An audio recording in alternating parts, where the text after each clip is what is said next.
مقاصدنا واغفر لنا ما مضى يا واسع محمد أشرف الأعراب والعجم محمد خير من يمشي على قدمي يا رب مقاصدنا واغفر لنا ما مضى يا واسع محمد خير خلق الله من مضر محمد خير رسل الله كلهم يا رب بالمصطفى بلغ مقاصدنا واغفر لنا ما مضى يا واسع الكرم محمد ذكره روح لأنفسنا محمد شكره فرض على الأمم يا رب بالمصطفى بلغ مقاصدنا واغفر لنا ما مضى يا واسع محمد سيد طابت مناكبه محمد صاغه الرحمن بالنعم يا رب بالمصطفى بلغ مقاصدنا واغفر لنا ما مضى يا الكرم محمد يوم بعث الناس شافعنا محمد نوره هادي من الظلم يا رب بالمصطفى بلغ مقاصدنا واغفر لنا ما مضى يا واسع الكرم محمد دائم لله ذو همم محمد خاتم للرسل كلهم يا رب بالمصطفى بلغ مقاصدنا واغفر لنا ما مضى يا واسع الكرم محمد سيد الكونين والثقلين والفريقين من عرب ومن عجم يا رب بالمصطفى بلغ مقاصدنا واغفر لنا ما مضى يا واسع اللهم صل وسلم وبارك عليه وعلى آله. السلام عليكم ورحمة الله تعالى وبركاته. Alhamdulillah wassalatu wassalamu ala Rasulillah Muhammad ibn Abdullah wa ala alihi wa sahbihi wa man walah. Wala hawla wala quwwata illa billah. Rabbi shrah li sadri wa yassir li amri wa hlul 'uqdatam min lisani yafqahu qawli. Rabbi zidna ilman nafi'a warzuqna fahman wasi'a. Allahumma salli ala sayyidina Muhammad الفاتح لما أغلق والخاتم لما سبق ناصر الحق بالحق والهادي إلى صراطك المستقيم وعلى آله حق قدره ومقداره العظيم وأفوض أمري إلى الله إن الله بصير بالعباد. أما بعد. Alhamdulillah, puji syukur kehadirat Allah Subhanahu wa taala yang mana masih memberikan nikmat kepada kita semua, nikmat sehat walafiat, nikmat iman dan Islam, nikmat panjang umur yang mana pada malam hari ini kita masih diberikan kesempatan oleh Allah Subhanahu wa taala untuk bisa hadir ke majlis ta'lim kita, untuk bisa hadir ke tempat yang mudah-mudahan dengan hadirnya kita di sini dosa-dosa kita pulang dari sini diampuni oleh Allah Subhanahu wa taala dan mendapatkan ilmu yang berkah, ilmu yang manfaat dan bisa menjadi umatnya Nabi Muhammad SAW yang dibanggakan oleh Rasulullah SAW. Amin amin ya rabbal alamin. Khusus bizikri sahibul fadilah, wabil khusus yang sama-sama al-faqir hormati Al-Walid Al-Habib Umar Fauzi bin Abdul Qadir Al-Haddad, mudah-mudahan beliau sehat walafiat, panjang umur terus, amin amin ya rabbal alamin. Qala al-musannifu, lanjut daripada pembahasan kitab An-Nasaih ad-Diniyah karangan daripada Al-Habib Abdullah bin Ali Al-Haddad, yang mana di sini kita masih di bab tentang bahayanya orang yang mempunyai sifat hati yang keras, ya. Kemarin sudah dijelaskan hadis Nabi SAW, orang yang celaka nanti di yaumil qiyamah, di akhirat, yaitu adalah ada 4 golongan. Yang pertama adalah qaswatul qalb, orang yang keras hatinya.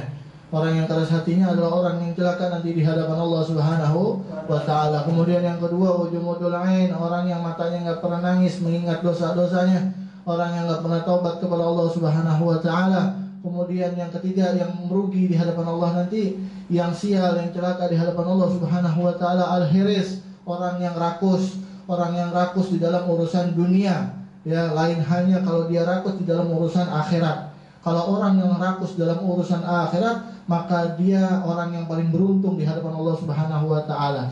Kemudian yang terakhir yaitu adalah watulul amal, orang yang demen panjang angan-angannya.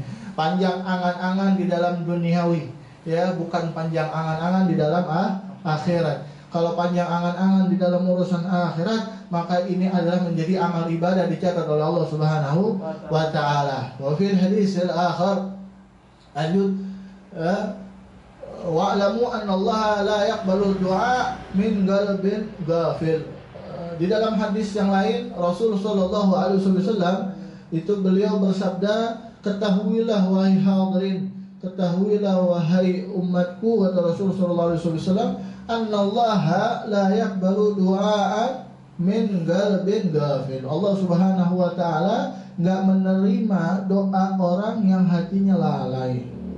Jadi selama ini kita perhatiin, kok kita sering doa minta ini, minta itu, tapi kok nggak diijabah sama Allah Subhanahu wa ta'ala. Bisa jadi hati kita lalai kepada Allah Subhanahu wa ta'ala. Makanya ketika kita beribadah kepada Allah, ketika kita ingin sholat, ingin berdoa kepada Allah, itu benar-benar pasang niat kita, benar-benar jadikan diri kita itu ya benar-benar minta kepada Allah Subhanahu wa ta'ala. Berapa banyak orang di zaman sekarang ketika dia sholat, ya jasadnya aja yang di situ, ya jasadnya aja yang lagi sholat, ya dia lagi sholat, wah Allahu Akbar, ya jasadnya aja yang lagi sholat, ya enggak, jasadnya aja yang lagi sholat, tapi ruhnya nggak di situ, pikirannya nggak di situ, ya ada yang pikirannya di kerjaan, ada yang pikirannya yang masih sekolah di sekolahan, ada yang pikirannya di usahanya, ada yang pikiran di anak bininya, ya begitu. Ya, dia jasadnya sholat, tapi pikirannya, hatinya itu nggak di Allah Subhanahu wa ta'ala. Ya, kata ulama mengatakan kalau bisa kita kan dianjurin buat ketika sholat itu khusyuk, ya khusyuk, meresapi makna daripada bacaan. Beb, saya kagak tahu beb artinya semua itu daripada bacaan-bacaan di dalam sholat. Ya minimal kata ulama ketika kita sholat kita khusyuk di 2 tempat. Yang pertama ketika kita membaca iyyaka na'budu wa iyyaka nasta'in. Itu di situ minimal kita khusyuk, ya. Artinya iyyaka na'budu wa iyyaka nasta'in itu adalah kepada engkaulah aku menyembah dan kepada engkaulah aku memohon pertolongan. Minimal di situ. Itu apalin deh. Ya, itu apalin. Artinya. Ya. Jadi ketika lagi sholat, aduh nggak bisa khusyuk, nggak ngerti artinya dari Alhamdulillahirabbil alamin arrahmanirrahim, nggak ngerti tuh bahas artinya tuh nggak ngerti. Seenggaknya di iyyaka na'budu wa iyyaka nasta'in itu ngerti artinya dan khusyuk di situ. Di situ kita khusyuk dan fokus benar-benar menghambakan diri kita kepada Allah. Ya Allah, saya hamba yang lemah, ya saya minta pertolongan kepada Engkau ya Allah. Ya hamba cuma bisa menyembah, hamba cuma menyembah Engkau ya Allah. Begitu, mengesahkan Allah. Itu yang pertama. Seenggaknya khusyuk di 2 tempat. Yang pertama itu ketika iyyaka na'budu wa iyyaka nasta'in. Kemudian yang kedua ketika membaca salam kepada Rasul sallallahu alaihi wasallam, ketika at-tahiyat. At-tahiyatul mubarakatus salawatut thayyibatu lillah. Assalamu alayka ayuhan nabi wa rahmatullahi wa barakatuh. Di situ. Ya seenggaknya kita bisa khusyuk di situ. Kita bayangin, kita khusyuk, kita bayangin seakan-akan kita lagi ngucapin salam kepada baginda Rasulullah Sallallahu alaihi wasallam. Di 2 tempat ini aja itu minimal udah. Ya kalau bisa lebih dari itu bagus. Ya kan? Bisa khusyuk di apa namanya, di semua bacaan sholat bisa ngerti, bisa khusyuk, bisa benar-benar pikirannya ada di sholat, ya alhamdulillah. Ya, tapi kalau emang nggak bisa ya minimalnya di dua bacaan nih. Ketika iyyaka na'budu wa iyyaka nasta'in, dan ketika mengucapkan salam assalamu alayka ayuhan nabi wa rahmatullahi wa barakatuh. Kita bayangin seakan-akan kita lagi mengucapkan salam di hadapan Rasulullah sallallahu alaihi wasallam. Di dalam riwayat dikatakan ada seorang ulama, ana lupa namanya siapa gitu, seorang imam, seorang ulama itu kalau sholat, ya itu kalau sholat ketika dia sudah sampai assalamualaikum ayuhan nabi wa rahmatullahi wabarakatuh, itu lama di situ. Itu lama di situ, dan kok bisa sampai lama? Akhirnya ditanya sama muridnya, iya aku ketika ngucapin assalamualaikum ayuhan nabi wa rahmatullahi wabarakatuh, kalau belum dapat salam balik dari Nabi Muhammad aku belum bisa terusin. Jadi ketika assalamualaikum ayuhan nabi wa rahmatullah, itu dia khusyuk di situ, dan dia seakan-akan ngebayangin lagi salam di depan Nabi. Jadi kalau benar-benar belum didatengin sama Nabi, diucapin salam balik sama Nabi, dia nggak mau terusin. Sampai assalamualaikum warahmatullahi wabarakatuh, dia nggak mau terusin sholatnya, dia nggak mau habisin. Terus dia lama sampai berkali-kali. Ketika sudah dapat salam dari baginda Rasul, baru dia terusin. Ya, dia menandakan bahwa ya udah sholatnya dia lolos, sholatnya dia ya benar-benar diperhatikan, diterima oleh Allah Subhanahu. Walaupun dia belum tahu, dia belum yakin sholatnya bakal diterima apa enggak, seenggaknya salamnya dia sudah dijawab oleh baginda Rasulullah Sallallahu Alaihi Wasallam. Kata Nabi Sallallahu Alaihi Wasallam, orang yang hatinya lalai, ya maka doanya nggak diterima sama Allah Subhanahu wa Ta'ala. Gimana nggak mau diterima sama Allah? Jadi dia butuh nih, kita butuh punya urusan apa aja dah, yang kerjaan, yang masih sekolah ya sekolah, yang apa segala macam, ya enggak, yang sudah berkeluarga ya, itu kita butuh semuanya kepada Allah. Kita minta doa sama Allah, tapi pikiran kita nggak di Allah, ya pikiran kita nggak di Allah, yang nggak diijabah sama Allah. Allah tunggu sampai benar-benar kita ada di Allah Subhanahu wa Ta'ala. Dan makanya para ulama kita aslafun saleh itu kebanyakan mereka munajat kepada Allah di waktu sahur, di waktu sahur, di waktu malam. Kenapa? Karena di waktu malam sunyi benar-benar, itu biasanya khusyuk di situ. Makanya guru-guru kita itu ada istilahnya namanya khalwah, menyendiri. Ya, menyendiri para guru-guru kita ya untuk ibadah kepada Allah. Lain kalau kita ya, kita menyendiri memang perusak handphone nih, ya enggak? Menyendiri kita lain ya, main handphone, main game segala macam, main sosial media. Ya kalau guru-guru kita dulu itu khalwah, menyendiri, itu munajat kepada Allah. Makanya gak heran kalau doa-doa mereka itu ya diijabah sama Allah. Doanya secepat kilat, doanya gampang banget diijabah. Mulutnya ini mujarrab. Ya karena ketika mereka sepi, mereka mati lampu, mereka khusyuk di situ minta. Benar-benar ya Allah, saya hamba yang lemah, saya minta begini. Tolong terima amal ibadah saya, tolong saya bisa kasih rezeki mandang Nabi Muhammad SAW. Begitu. Ya, khalwah itu doa benar-benar ngedeketin diri kepada Allah. Coba deh kita coba di waktu malam sekali aja. Ya, ketika kita bangun malam jangan cuma kencing doang. Apalagi nyetel TV, nonton Euro. Bener gak? Sekarang lagi zamannya nih, lagi bola. Boleh nonton bola, silakan Euro. Aneh juga nonton sama. Tapi seenggaknya ya diselingin dengan ibadah, ya kan? Ya kan Euro kan 90 menit, 1 jam setengah. Ya udah sambil nunggu gol gitu kan. Sambil nunggu gol ya itu sholat. Ya. Bib kagak usah Bib, pikirannya bola. Aduh. Ya udah enggak usah nonton dah. Ya, seenggaknya gitu, bangun malam jangan cuma niat buat nonton bola ataupun apa, jangan, tapi niatin buat sholat malam deh. Ya biar nggak rugi, biar jangan cuma dunia aja yang kita kejar. Ya biar seimbang, benar-benar akhiratnya juga kita dapat. Coba dicobain. Biasanya kalau malam tuh gampang banget khusyuk, apalagi sendirian. Ya, kalau lagi rame itu orang yang khusyuk gitu biasanya susah. Malu mau nangis, ya enggak kata cengeng dan. Jadi kalau di sendirian, lu mau ngalu sama siapa, udah di hadapan Allah aja udah nangis aja, tumpahin semuanya. Punya hajat apa-apa semuanya tuh tumpahin, ngadu sama Allah udah. Ya Allah, udah aduin aja udah. Kayak anak kecil abis dinakalin sama temennya, ngadu sama bapaknya begitu udah. Ngadu, ya Allah saya begini ya Allah. Tapi ingat, doa itu ada adabnya. Jangan main ceplok-ceplok aja.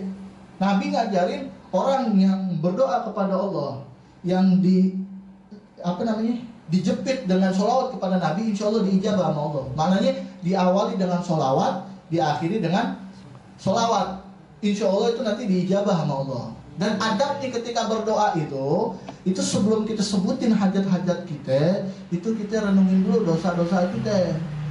Istighfar dulu, astagfirullahaladzim. Ya Allah, ya kita kan manusia biasa nih kan ya. Seharian itu pasti ada aja dosa yang kita lakuin. Ya, apalagi yang kerja di jalanan di luar sana ya kan, apaan aja dilihat tuh deh. Paha ayam apaan, paha kambing semua kelihatan putih. Ya enggak, semua apa aja dilihat. Ya enggak? Ya, dosa itu pasti ada. Di setiap harinya kita pasti punya dosa. Maka sebelum kita doa minta sama Allah kayak gitu, taubat dulu, istighfar. Ya, minta ampun dulu, damai dulu sama Allah, minta maaf ya Allah, maafin saya hari ini begini, enggak apa-apa udah aduin. Nah, kalau di hadapan Allah begitu, baru tuh aib kita umbar semua ada tuh. Tapi kalau di sosial media, di umum itu nggak boleh. Di hadapan manusia nih, di teman-teman kita, bangga ente ngelakuin maksiat, ente umbar maksiat ente, itu nggak boleh. Ya Allah aja ngumpetin maksiat ente. Ya enggak? Nah, ketika berhadapan benar-benar dengan Allah itu umbar dah semua. Walaupun Allah udah tahu. Ya Allah, iya ya Allah, saya begini. Ya Allah, ampunin. Kalau bukan kau yang ampunin, siapa lagi? Ampunin ya Allah. Habis itu udah selesai taubat, istighfar, minta ampun, baru sebutin hajatnya. Terakhir tutup dengan sholawat. Insya Allah mudah-mudahan kalau emang niat ente benar, bagus, diijabah sama Allah Subhanahu wa Ta'ala. Jadi kata Nabi SAW, orang yang hatinya ghafil, yang lalai, nggak diijabah doanya sama Allah Subhanahu wa Ta'ala. Wal ghaflatu dunal qaswah. Nah, lalai ini nggak sama orang hati keras, beda. Ya, tapi wahiyya madhmumah, tapi sama-sama tercela.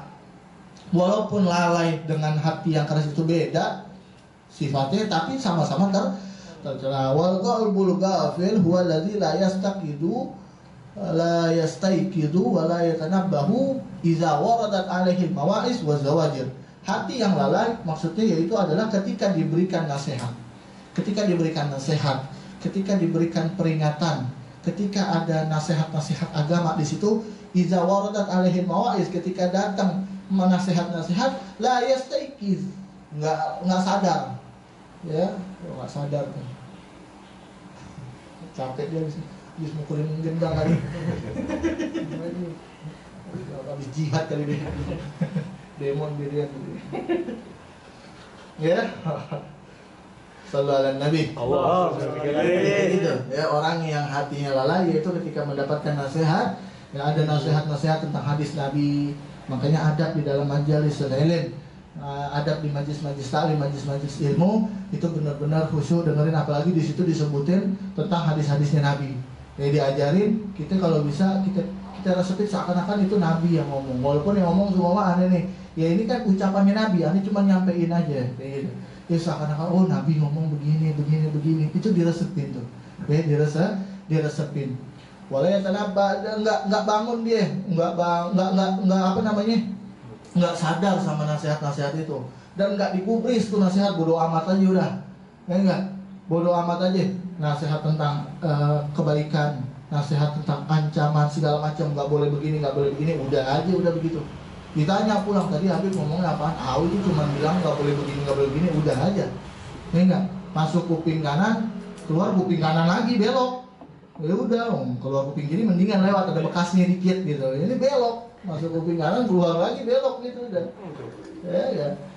Nggak ingat sama sekali, nggak ada yang direnungin, diresapin sama sekali daripada nasihat-nasihat. Itu adalah orang yang hatinya lalai.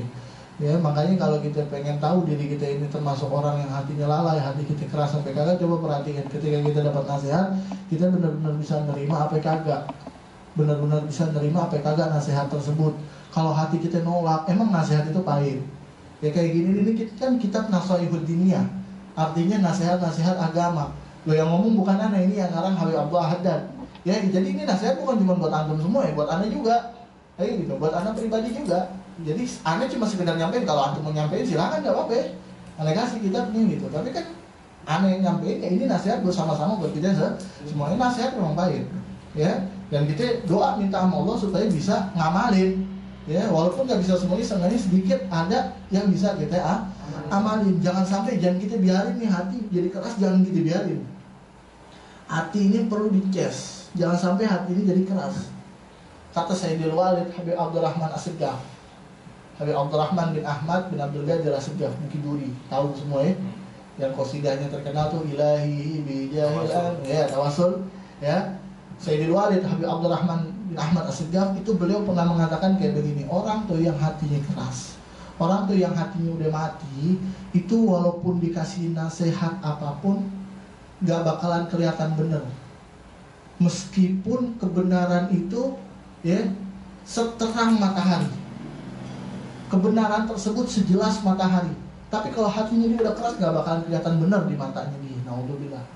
Tuh hati kalau udah keras, kalau kita biarin keras, jadinya begitu. Mau kebenaran apapun yang datang kepada dirinya dia, ya gak benar aja udah di depan matanya dia. Ya naudzubillah. Apa penyebab hati itu keras? Ya karena didiemin aja. Nggak datang ke majelis alim, nggak ada ilmu ataupun hikmah ataupun nasihat yang masuk ke dalam dirinya dia. Ulama mengatakan 3 hari aja orang, ya kayak kita deh, 3 hari nggak makan, lemas sampai kagak? Lemas, loyo, masih hidup sih masih hidup gitu, cuman gempor aja kan, lemas aja gitu, kayak gitu tuh, ngantuk aja bawaannya itu. Biasanya kekenyangan itu bukan apa? Capean gitu kan. Kayak gitu, kita kagak makan, nggak usah 3 hari, seharian aja kalau lagi puasa itu lemas dah. Hati begitu, hati nggak makan 3 hari, habis dia. Kayak handphone, hati kayak handphone sama. Handphone butuh dicas, betul kan? Iman nih dalam hati butuh dicas juga. Dia kalau orang yang dia gofil, lalai, ketika dia datang majelis ilmu, dapat nasihat begini ya pulang sama aja gitu. Datang ke majelis dalam keadaan imannya 20%, pulang sama 20% juga, nggak ada bedanya. Sama kayak orang ngecas handphone 2 jam dia ngecas, dari awal ngecas 10%, dia cabut masih 10%. Buang-buang waktu, ya nggak? Buang-buang waktu. Yang rusak HP-nya ngecasannya itu kira-kira. Hati yang rusak berarti.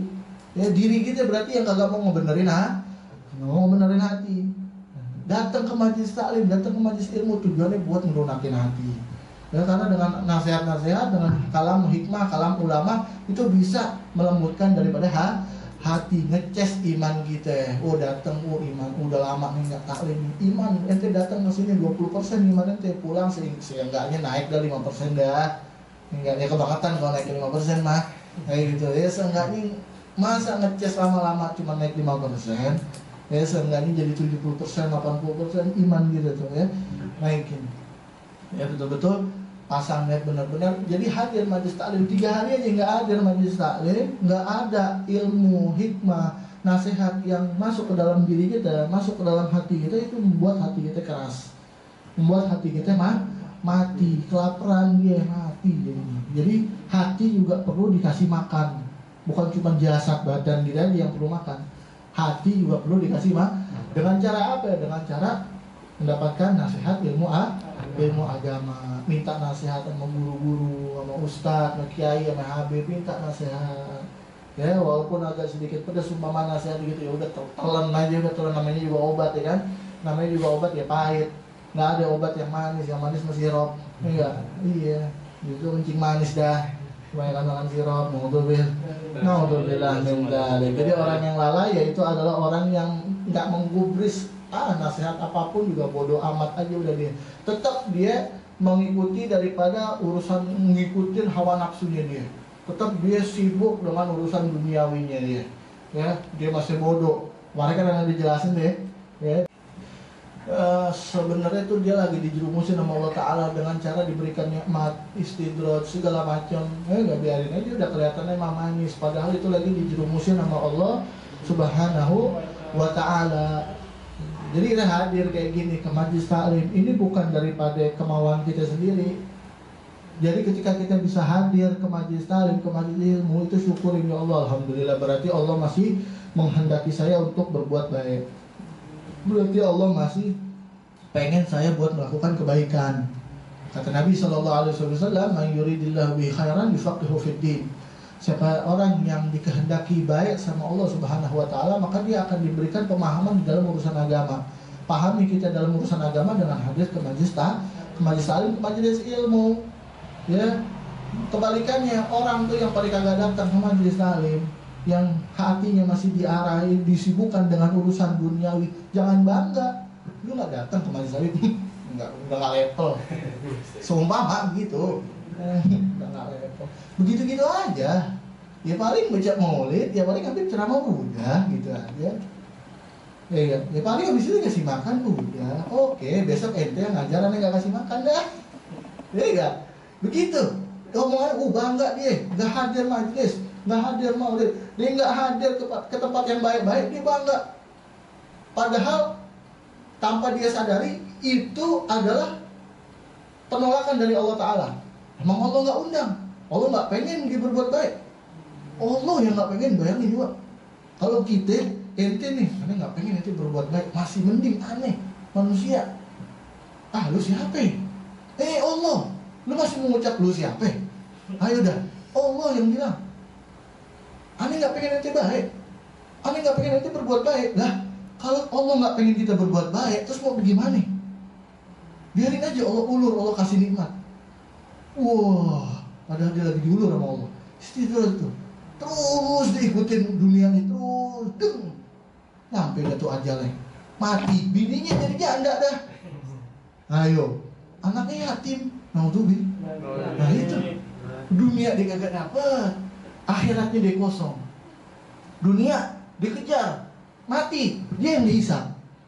Warisan turun ke anaknya, anaknya yang mati, dia yang dihisab. Lu buat apa kerja gini-gini? Makanya kita kerja, ngapain aja, bukan nggak boleh kerja ya, silahkan kerja nggak apa-apa. Tapi kerja niatin buat ibadah, niatin buat ibadah kepada Allah. Biar nanti bisa ngejawab ketika ditanya sama Allah Subhanahu Wa Taala. Bukan cuma karena hawa nafsu.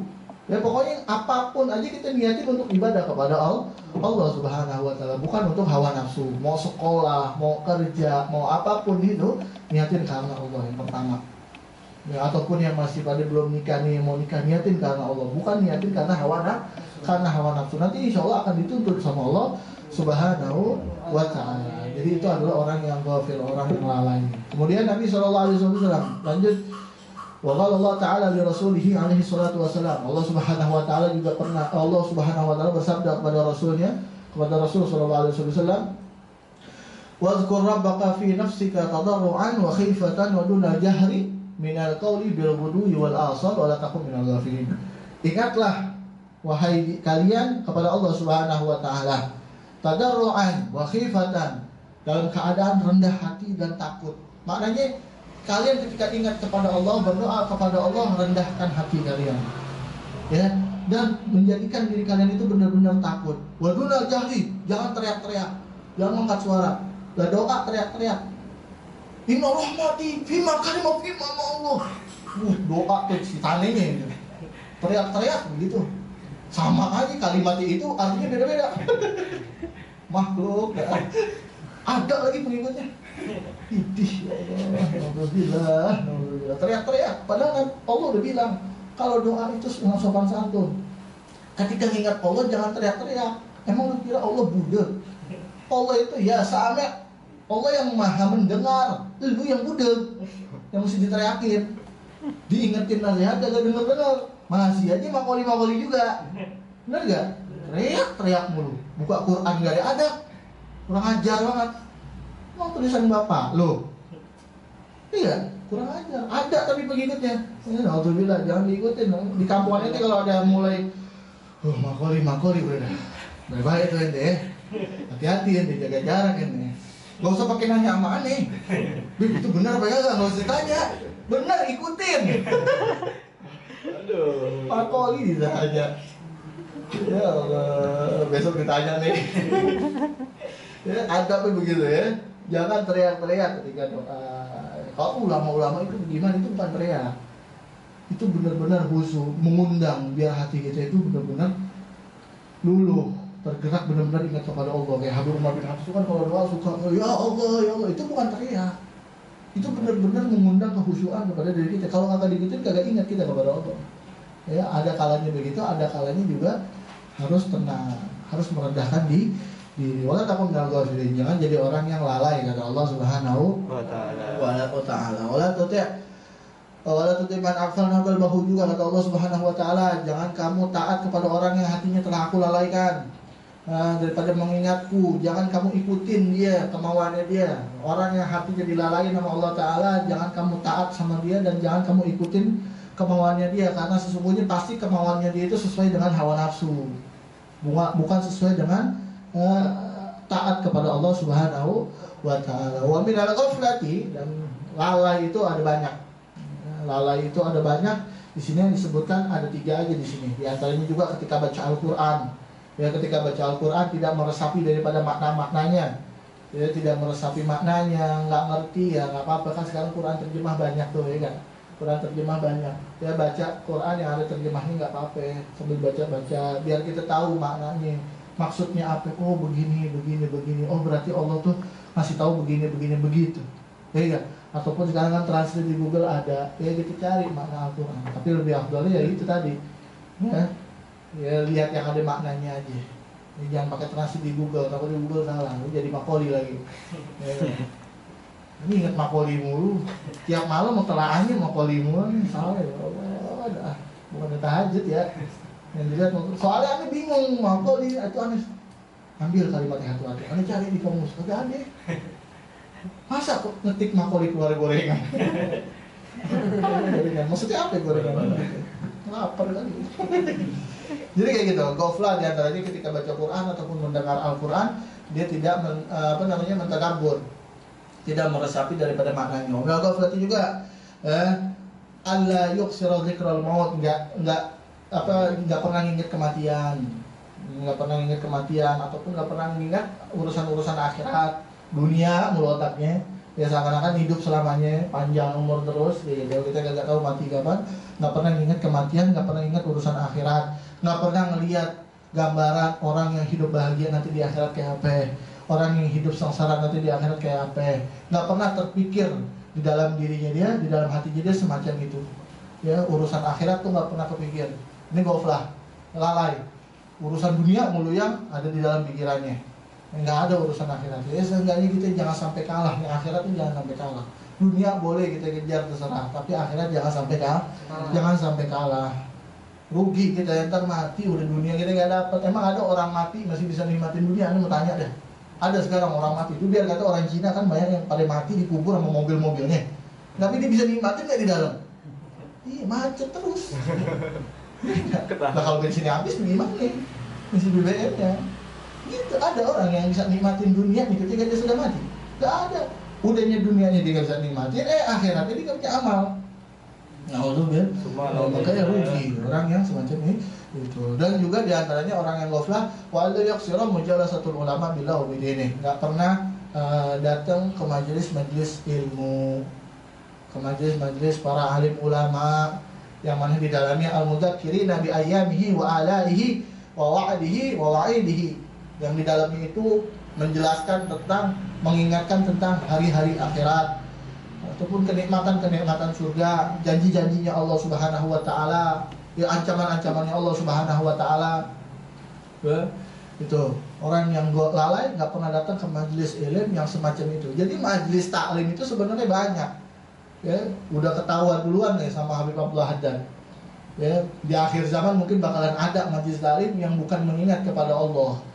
Ya, jadi majelis taklim yang benar itu yang kayak bagaimana? Yang di dalamnya itu menyebut mengingat Allah, yang di dalamnya al-muharridina ala ta'atih wa ala ijtinab maksiyatih bi aqwalihim wa af'alihim, yang di dalamnya mengajak buat berbuat taat. Ya, cari majelis taklim yang benar. Kayak antum nih nanti pulang, Anda nggak pernah ngelarang antum mau taklim di mana aja silahkan. Anda mewajibkan antum buat hadir taklim di sini. Bukan berarti Anda mengharamkan antum buat taklim di mana silahkan taklim. Ya, antum hadir taklim di sini, majelis belajar. Habis itu di kampung antum ada majelis taklim juga, ada pengajian juga, hadirin. Selagi itu kebaikan, selagi itu tidak menyimpang daripada syariat. Lihat, ente hadir, ente lihat gurunya bagaimana, di dalamnya apa aja yang dibahas. Oh, di dalamnya dibacain maulid, baca tahlil, baca maulid. Terus habis itu gurunya kaji kitab, ngajarinnya bagaimana? Oh, ngajarinnya alhamdulillah buat ingat kepada Allah. Ngajarinnya ngingetin tentang akhirat, ngajarinnya tentang surga itu begini, neraka itu begini. Ngajarin tentang cinta kepada Nabi Muhammad SAW, ngajarinnya tentang cinta kepada ahlul baitnya juga. Nah, ini banyak nih zaman sekarang. Ya, majelis taklim dari awal bener ngajak cinta kepada Nabi, ujung-ujungnya ngajak benci ke ahlul baitnya. Udah bener dari awal. Ingat Allah, zikrullah, udah bener. Ngajak sholawatan, ngajak cinta sama Nabi, di akhirnya salah. Itu tetap salah tuh, hati-hati.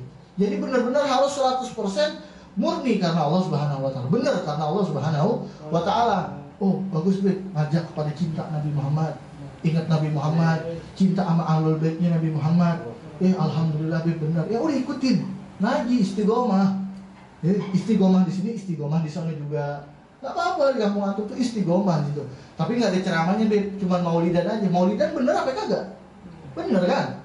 Maulidan itu syariat bukan? Ya udah berarti bener, ikutin. Maulidan doang ataupun ratipan doang Bib. Ya nggak apa-apa, ratip bener gak? Lah bener. Yang salah intinya aja. Ya nggak, bener ikutin.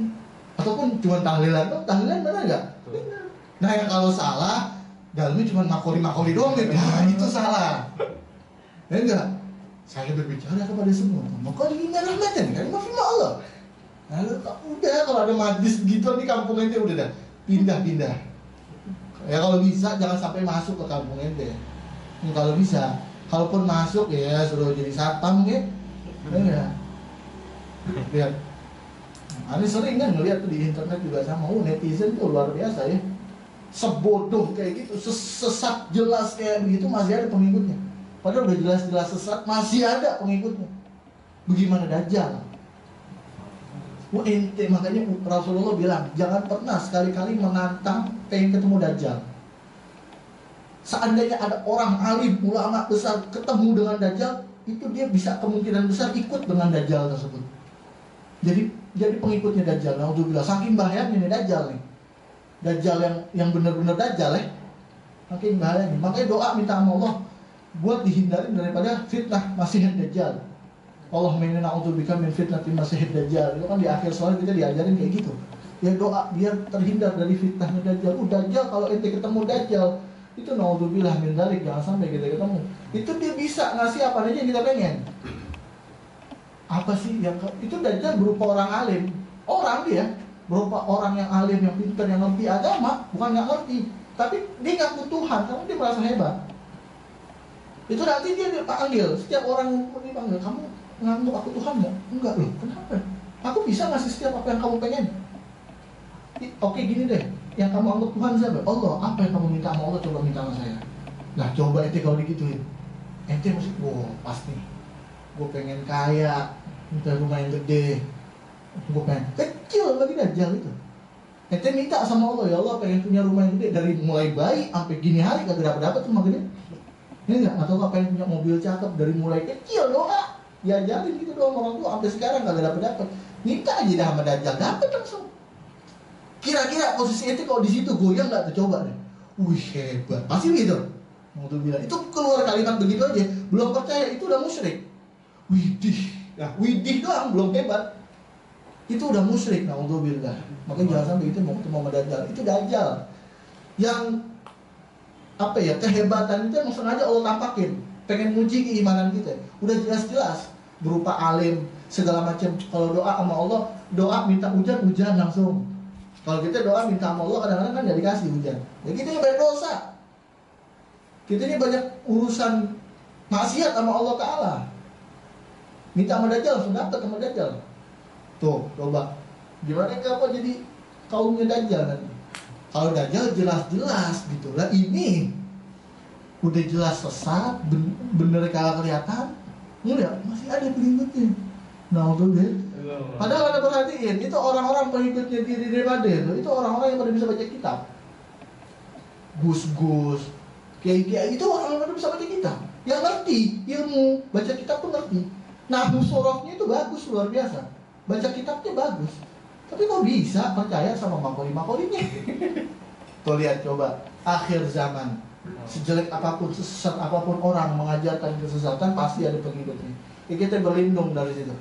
Ya jangan sampai ketika kita memilih majelis ta'lim, majelis ilmu, kita lihat gurunya, kita lihat apa yang ada di dalamnya.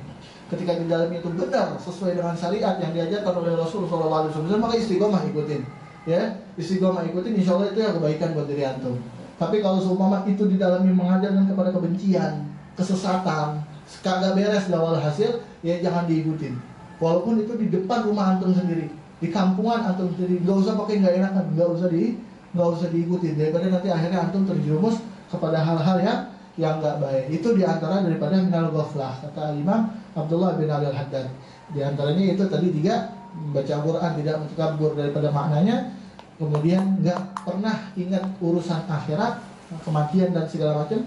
Dan yang terakhir nggak pernah duduk di majelis ta'lim, di majelis ilmu. itu daripada ghaflah. Mudah-mudahan kita dihindari daripada ya, 3 tersebut. Mudah-mudahan kita dijadikan hati yang hidup dengan ilmu agama. Mudah-mudahan kita dijadikan istiqomah di dalam menjalankan, menuntut ilmu, menjalankan syariatnya Rasulullah SAW. Amin amin ya rabbal alamin. Mungkin cukup sekian dari Al-Faqir. Mudah-mudahan sedikit yang Al-Faqir sampaikan bermanfaat buat diri kita semua dan buat anak cucu kita terus. Amin amin ya rabbal alamin. Ihdinas siratal mustaqim. Wa'afu minkum. Wassalamualaikum warahmatullahi taala wabarakatuh. Nabi sallallahu alaihi wasallam